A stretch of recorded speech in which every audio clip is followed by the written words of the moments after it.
Hello everyone, गिनी हीरा में आपका स्वागत है। आज मैं आपको एक्सप्लेन करूंगी हायर्स का एपिसोड 20। ये इस सीरीज़ का लास्ट एपिसोड है। इसके पहले के एपिसोड मैं ऑलरेडी अपलोड कर चुकी हूँ।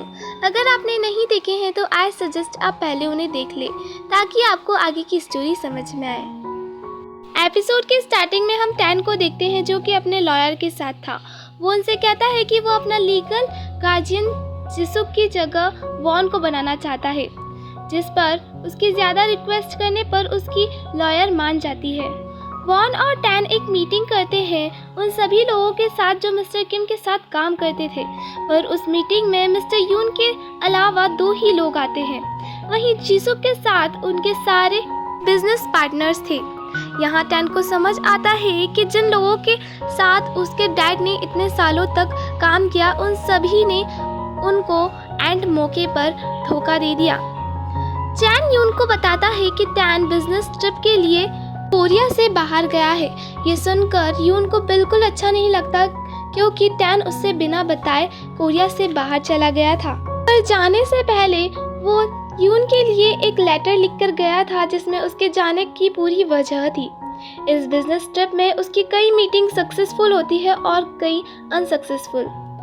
सीन चेंज होता है, हमें मिस्टर चोई को दिखाया जाता है जो कि योंगडो के साथ थे।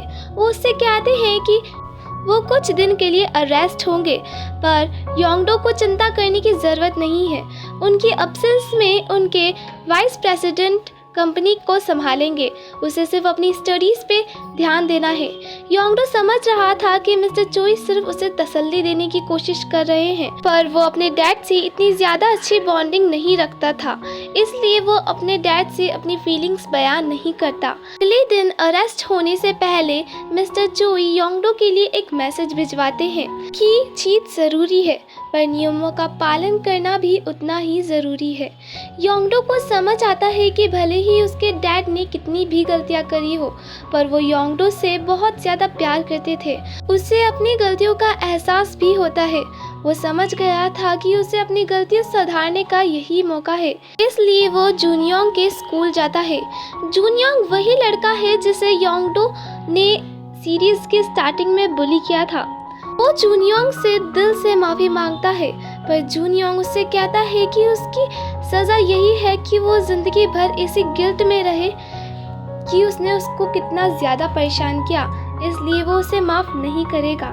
जिसके बाद योंगडो उस ही रेस्टोरेंट में आता है जिसका कार्ड उसे उस लेडी ने दिया था। वो उसकी माँ का रेस्टोरेंट था।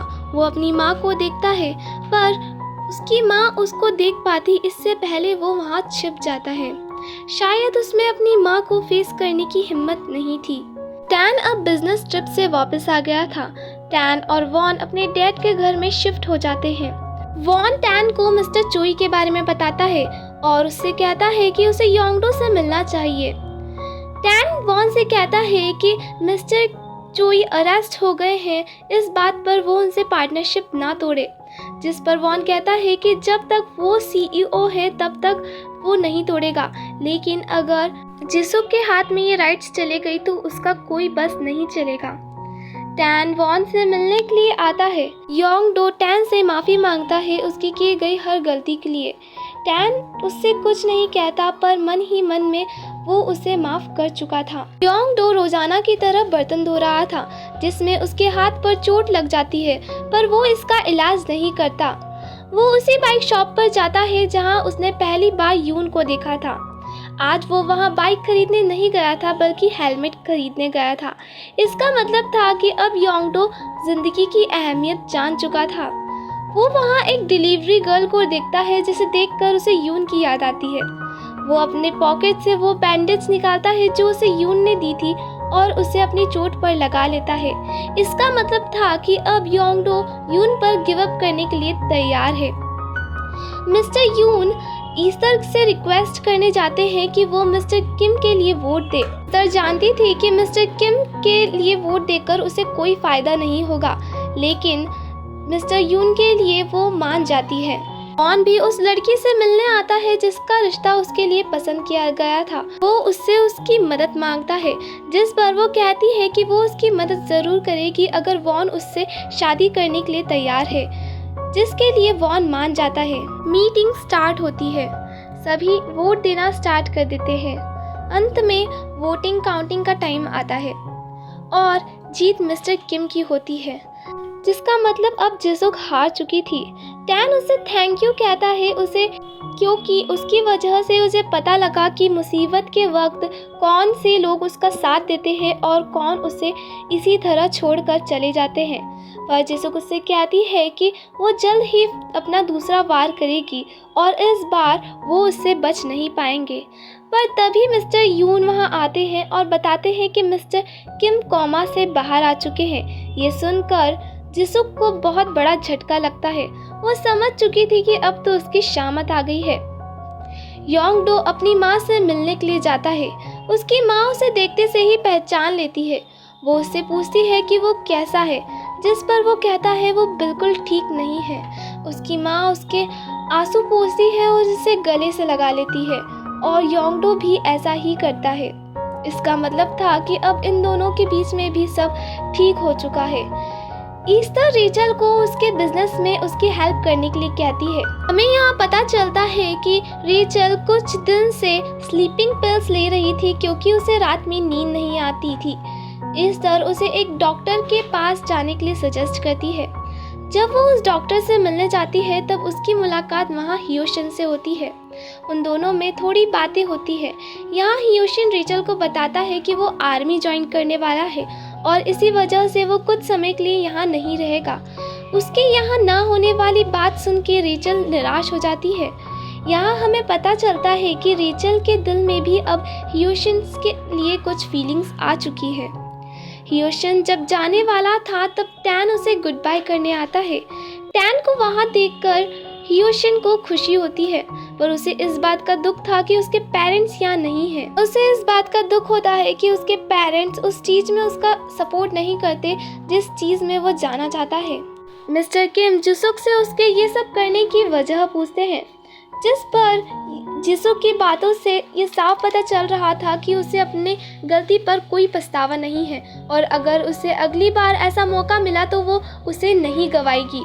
मिस्टर किम भी इस बात को अच्छी तरह से समझ गए थे, इसलिए वो जिसुक को डिवोर्स देने का डिसाइड करते हैं, जिस पर जिसुक कहती है ये तो उसके लिए और भी अच्छा होगा क्योंकि डिवोर्स के बाद एलिमनी के जरिए वो मिस्टर किम की आधी जायदाद ले लेगी। जिसुक अभी भी अपने फायदे और लालच के बारे में सोच रही थी। मिस्टर किम से मिलने यून टैन के साथ आई थी।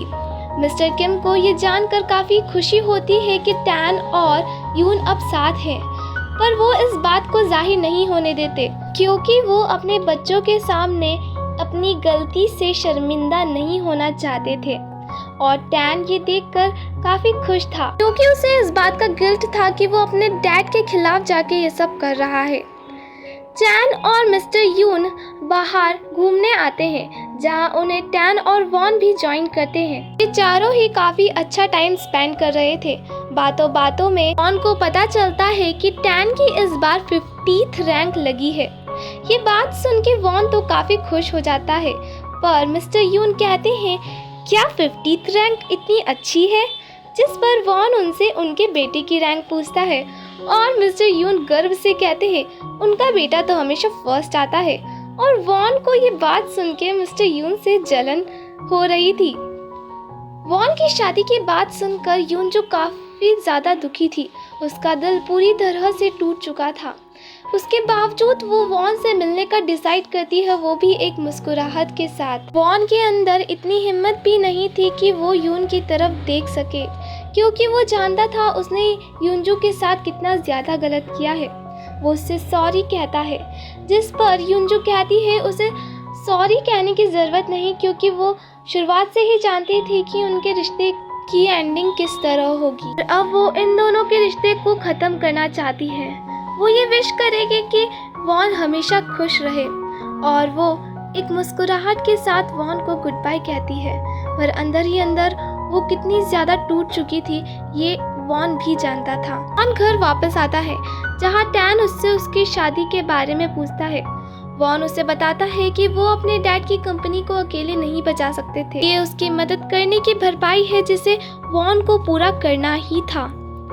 वो टैन से कहता है कि वो अमेरिका वापस नहीं जाए और बिजनेस में उसकी मदद करे, जिस पर टैन मान जाता है। सीन शिफ्ट होता है 1 साल बाद। अब टैन सीनियर बन चुका था। रेचल भी अपने दर्द को भुलाकर आगे बढ़ चुकी थी, पर टैन और योंगडो में अभी भी कुछ नहीं बदला था। वो अभी भी एक दूसरे को इग्नोर कर रहे थे। वॉन के पास अब वो सब कुछ था जो उसे चाहिए था, पर उसकी जिंदगी में दर्द और निराशा भी थी।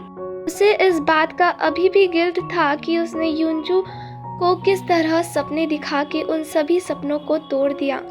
उसके पास अब सब कुछ था सिवाय युनजू के। वो युनजू की याद में हर दिन रोता था। सीरीज के लास्ट सीन में हमें टैन और यून को दिखाया जाता है, जो कि अपने आगे आने वाले फ्यूचर की प्लानिंग कर रहे थे। वो एक इमेजिनेशन करते हैं आगे आने वाले 10 साल की, जिसमें वो देखते हैं कि बोना और चैन की शादी हो चुकी है और वो दोनों ही अपने काम में काफ़ी ज़्यादा बिजी हैं। हियोशिन अब एक एक्टर है और रेचल काफ़ी मशहूर फैशन डिज़ाइनर है और ये दोनों एक दूसरे को डेट कर रहे हैं। अब टैन और योंगडो में भी सब ठीक हो चुका है। मिस्टर किम ने भी टैन और यून का रिश्ता दिल से अपना लिया है। अब वो किसी को बताने में हिचकिचाते भी नहीं है। वो अपनी इमेजिनेशन में जिसुक को भी उनकी फैमिली का हिस्सा दिखाते हैं। केआई और यून की माँ की दोस्ती अब काफ़ी ज़्यादा गहरी हो चुकी थी और आखिर में हमें यून और टैन को दिखाया जाता है, जो कि अपनी ज़िंदगी में काफ़ी ज़्यादा खुश थे। और इन्हीं सुनहरे सपनों के साथ हमारी ये सीरीज़ यहीं ख़त्म होती है। अगर वीडियो अच्छी लगी हो तो वीडियो को लाइक करें और चैनल को सब्सक्राइब करें। बेल आइकन दबाना ना भूलें ताकि आप हमारी लेटेस्ट वीडियो को सबसे पहले देख सकें। मैं इसी तरह की एक्सप्लेनेशंस की वीडियो लाती रहूँगी। तब तक के लिए बाय।